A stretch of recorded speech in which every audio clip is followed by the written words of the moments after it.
Dans cette partie, nous allons combiner deux expériences pour mesurer la vitesse du son par effet Doppler. Pour cela, nous allons utiliser deux smartphones.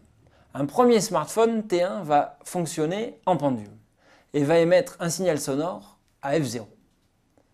L'amplitude sonore est donc de cette forme-là en cosinus 2π fois f0 fois t. Φ1 représente ici le déphasage de l'onde sonore T1. Un deuxième téléphone fixe, noté T2, va émettre un signal sonore à f0 également, de cette forme, et ce deuxième téléphone T2 va en même temps jouer le rôle de récepteur, car il va enregistrer le son globalement. Il a donc une double fonction, celle d'émetteur et celle de récepteur. Si votre smartphone ne permet pas d'émettre et d'enregistrer en même temps, alors vous pouvez faire cette expérience avec trois smartphones. Un premier smartphone émetteur sur le pendule, un deuxième smartphone émetteur fixe et un troisième smartphone récepteur. Le deuxième téléphone joue donc dans notre expérience le rôle d'enregistreur ou de récepteur. Le son enregistré au niveau du récepteur T2 est la somme des signaux sonores émis par les deux téléphones, T1 et T2. Pour le téléphone T1, qui est sur le pendule, la fréquence émise est f0 également. Mais comme le pendule est en mouvement, le signal reçu au niveau du récepteur sera modifié suite à un décalage Doppler. Le récepteur reçoit donc un signal global de la forme suivante. Le premier terme correspond au signal sonore de T2 en tant qu'émetteur. Le deuxième terme correspond au signal reçu du téléphone T1 qui est mobile. La fréquence reçue étant décalée par effet Doppler, nous la notons pour l'instant f', avec f' qui est donné par l'expression de l'effet Doppler. Le récepteur reçoit donc deux signaux de fréquence très proches.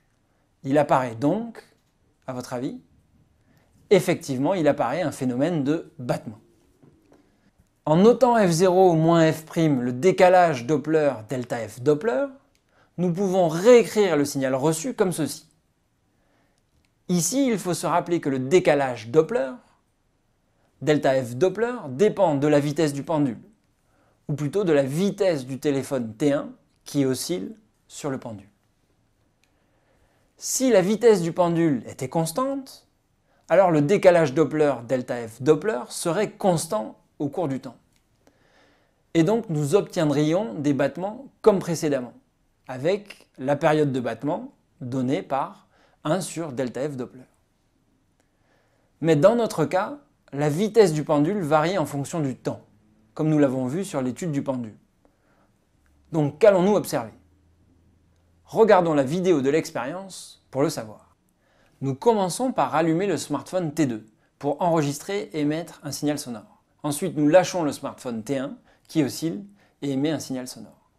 Après quelques périodes d'oscillation, nous arrêtons et nous pouvons regarder le signal sur le smartphone T2. Nous observons donc des battements, mais des battements non réguliers. Pour comprendre pourquoi, revenons sur l'expression de delta f Doppler. En utilisant la formule du décalage Doppler, on obtient cette expression. En remarquant que la vitesse du pendule est très inférieure à la vitesse du son, c, on peut faire un développement limité et obtenir une expression simplifiée du décalage Doppler. Le décalage Doppler s'écrit donc simplement comme f0 fois v sur c, où v est la vitesse du pendule. La période de battement, t battement, étant donnée par 1 sur delta f Doppler, on obtient que t battement vaut c divisé par f0 fois v. On obtient alors des battements plus ou moins élargis en fonction de la vitesse du pendule.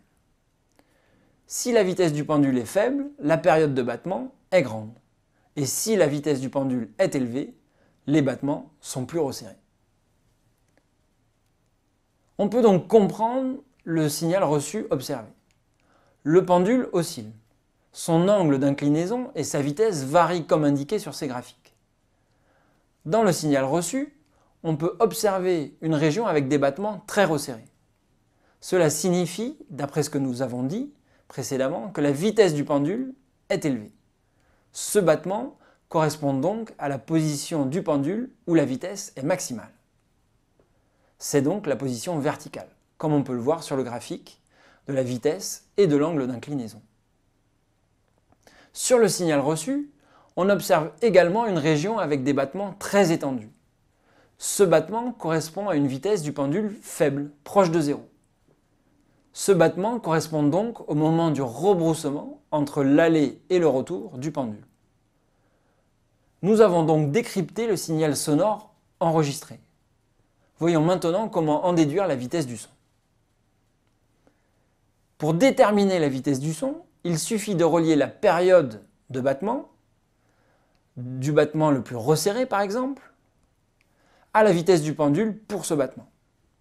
Cette vitesse s'obtient en calculant la vitesse du pendule quand celui-ci est à la verticale, comme nous l'avons vu.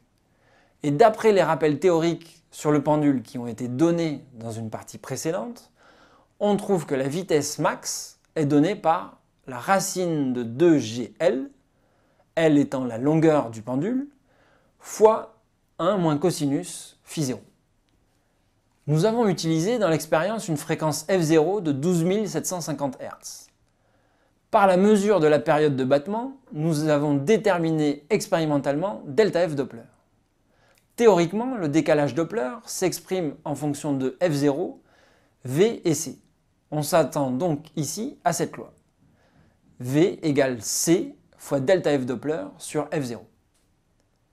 Pour vérifier cette loi, nous avons tracé la vitesse max du pendule en fonction de ΔF Doppler sur f0. Les résultats sont les suivants. Nous obtenons une tendance linéaire, de pente égale à la vitesse du son. Nous avons trouvé 353 mètres par seconde pour la vitesse du son, ce qui correspond à une erreur de 3% par rapport à la vitesse tabulée. Ce qui est assez satisfaisant, non? Pour une expérience avec 2 smartphones uniquement. Maintenant, à vous d'essayer et de donner votre estimation de la vitesse du son.